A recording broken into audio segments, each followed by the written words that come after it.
প্রাত্যহিক জীবনে কিন্তু আমরা বাসা বাড়িতে সবাই মিঠা গুড় খেয়ে থাকি।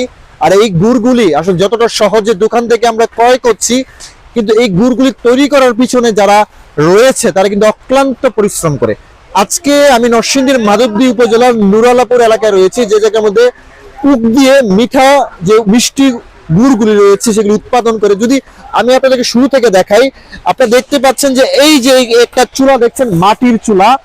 এই মাটির চুলার মধ্যে দেখতে পাচ্ছেন যে দুইজন ব্যক্তি মিলে লিলি বিউটি সোপ, যার অ্যান্টি এজিং গুণ তারুণ্য ধরে রেখে ত্বকে করে উজ্জ্বল। তারুণ্যময় উজ্জ্বল ত্বকের জন্য রিমার্ক জ্বলন্ত আগুনের মধ্যে এই জায়গার মধ্যে গুড় উৎপাদন করছে। প্রথমত উকের যে রস, উকের রসটাকে প্রথমত তারা এই যে বড় একটা পাত্রের মধ্যে ঢেলেছে এবং তারা এটাকে প্রায় 4 থেকে 5 ঘন্টা যাবত এটাকে তারা মিশ্রণ করবে, যতক্ষণ পর্যন্ত না এই গুড়গুলা শক্ত আবরণের সৃষ্টি হবে। যদি আমি আপনাকে দেখাই, এই যে মূলত উকের রস থেকে কিন্তু যেভাবে টকবকে ভাবে কিন্তু যে ফুটন্ত যেটা বলতে পারি পানির মধ্যে বা যে উকের রস থেকে কিন্তু এটা আস্তে আস্তে গুড়ে রূপান্তরিত হচ্ছে এবং এটা থেকে অনেক ক্ষেত্রে ময়লা জমে, ময়লাগুলো কিন্তু আর এটার মধ্যে পরিষ্কার করছে। এই যে একটা পাত্রের মধ্যে কিন্তু প্রায় 45 কেজি গুড়, যেটা মিঠা গুড় হিসেবে আমরা পরিচিত। এই জায়গায় একজন ব্যক্তি রয়েছেন যিনি এগুলি কাট করছে, তার সাথে কথা বলতে চাচ্ছি।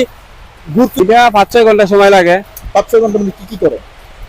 জাল দেয় আর ময়লা পরিষ্কার করে, এই আর কিছু না। আচ্ছা, এই গুড়টার নাম কি বলে এটাকে? এটাকে কই দেশি গুড়, আখের গুড়, আখের গুড়, গোদাসরের গুড়, মিষ্টি গুড় বলা হয়। মিষ্টি গুড় বলা হয় না? আচ্ছা, এইটার মধ্যে কয় কেজি হবে গুড়? এটা 40 থেকে 45 কেজি। 40 থেকে 45 কেজি হবে। এই কত টাকা করে বিক্রি করে এই জায়গায়? এটা 200 টাকা, 220 টাকা। আপনাদের পরিশ্রম কিরকম হচ্ছে? বিশাল পরিশ্রম ভাই, অনেক পরিশ্রম, বলার বাইরে। এগুলি আবার অনেক বাইরে লোক পাওয়া যায় না, লোক পাওয়া যায় না। লোক পাওয়া বড় কষ্ট। যারা গ্রামের পরে তারই পারে। হ্যাঁ, হেরাও। জি জি। দর্শক, যদি আপনাদেরকে আরেকটু দেখায়, আপনারা দেখতে পাচ্ছেন যে এই যে উনি যেটা বলেছিল যে প্রায় 4 থেকে 5 ঘন্টা ব্যয় করে কিন্তু এই গুড়গুলো উৎপাদন করা হচ্ছে। এই গুড়গুলো কিন্তু বাজারে যাচ্ছে।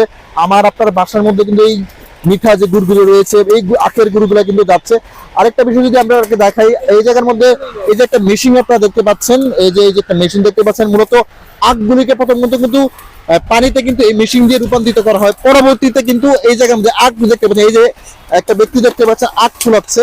এই যে একটা আখের টাল, যেগুলা আমরা আখ সচরাচর খেয়ে থাকি, সেই আখের টাল দেখতে পাচ্ছেন। একজন ব্যক্তি খুব নিখুঁত ভাবে এই আখগুলিকে আঁশ ছাড়া করছে এবং এইগুলিকে প্রক্রিয়া দিন পরবর্তীতে এগুলিকে ফিনিশিং দেওয়া হবে, তরলে রূপান্তরিত করা হবে এবং তরলে রূপান্তরিত করার পরবর্তী সময় কিন্তু এই যে চুলাটা জায়গার মধ্যে মাত্র আপনাকে দেখিয়েছে এটার মধ্যে কিন্তু যাবে এবং একটা সময় পর গিয়ে এই জায়গার মধ্যে আখে রূপান্তরিত হবে, গুড়ে রূপান্তরিত হবে। এই যে আখের গুড় বা রস বা যেটাই বলি আমরা, যে গুড়টা তৈরি করছি বিভিন্ন জাতের গুড়, অনেকটা পরিশ্রম নিয়ে কিন্তু তারা এই জায়গার মধ্যে কাজগুলি করে থাকে। লিলি বিউটি সোপ, যার অ্যান্টি এজিং গুণ তারুণ্য ধরে রেখে ত্বকে করে উজ্জ্বল। তারুণ্যময় উজ্জ্বল ত্বকের জন্য। রিমার্ক